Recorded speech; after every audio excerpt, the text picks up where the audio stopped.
Well, now that we've talked to Doc and got some good info on a very probable cause, I'm gonna walk through here and check the others, see what's going on. If there's any other ones showing signs. Oh, glad you're awake. Jeez. I can't lose any more. Just flat out sucks. They're all looking healthy. They react quickly to me. I always get a head count too, is what I always do. You heard Brooks in my last video. She was copying and counting. 1, 2, 6, 7, 8, 22.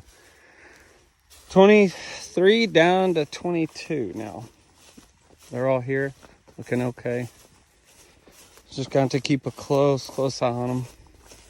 I'm out here walking back to my truck, and in the meantime, I was checking the herd and overlooking these yearlings, the rest of them, the other 22. But something I did want to bring up to you guys is right now I'm standing basically in the middle of where this fire went through the property back in, I think February or March, somewhere in there. I forgot when, but it was still winter time when it went through.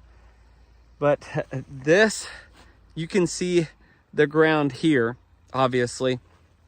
There are good things about fire, and I love fire. I'm kind of a little bit of a pyro, but I like the technique of fire, and it's been used for hundreds of years by the Native Americans and lots of people. And there's ways to do it the correct way, and that's why I'm working with the NRCS for a future prescribed burn here at the Ponderosa on part of the property you guys hadn't seen much of, that has a lot of bad fencing, won't get to in a while. But we get to this point, prescribed burns can be very beneficial to your land. But sometimes if you don't have the rainfall to follow a prescribed burn, it sucks, basically. So you can see this is pretty bare. It's been grazed heavily because this was the fresh growth that they had. And remember, the Big Joe herd was out here first, and now the yearlings are, obviously. But this was grazed first because that fresh grass, easy to consume. You don't have to fight with everything else. Now I'm gonna step right over here, and you can see the break. I mean, literally, you can see the break right here.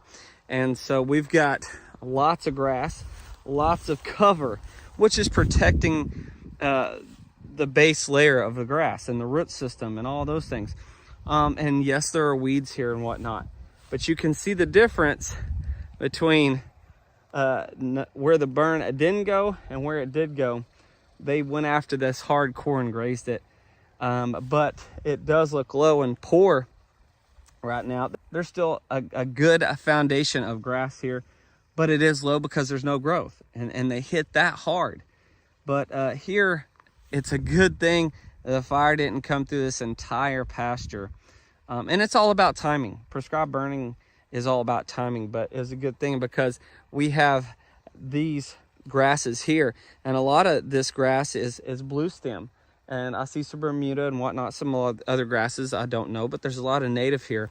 And because the fire didn't go through here, they're able to still consume this grass that is left, and it's good cover when you're going through a drought and it's 100 degrees every day and the sun is blasting it. So it's a good thing that the fire didn't go through the whole thing, even though at the time I wish it did. But you got to have the rainfall to follow your prescribed burns.